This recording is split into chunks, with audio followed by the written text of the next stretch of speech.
The explosion in the hospital car park that has caused such anger around the world looked pretty bad last night in the sense that it was full of flame, lots of fire, and that was all very dramatic.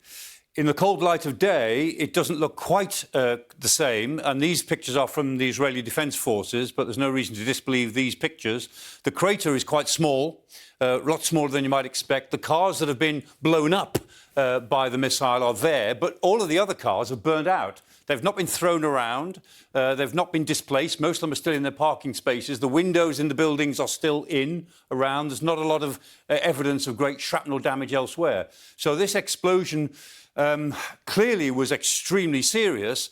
How it's killed over 400 people, I strain to see, to be honest. If these people were somehow camped out in the car park, it will have been very deadly, but perhaps not as deadly as we are being told by Hamas. Meanwhile, the Israelis have got a very strong circumstantial case, which they're putting to the world. Most independent analysts are inclined to believe it, but Hamas clearly don't, and Hamas will at some point, I imagine, produce their version of the evidence, and we'll see where that takes us.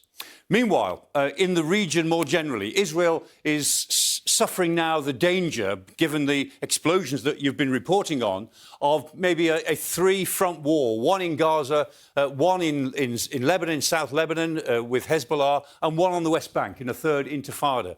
And in the more general context, to think about the region as a whole, what the Americans are trying to do is to keep Jordan and Egypt involved, keep them in the process because they're very important, to keep Iran and Syria and Iraq out of the process, and to draw into the process states like Qatar and the United Arab Emirates and Saudi Arabia, who've got the pull in different parts of the Arab world and the money to make something work in a new state of Gaza for the Palestinians. But there are a lot of moving parts. This crisis is spinning out of control.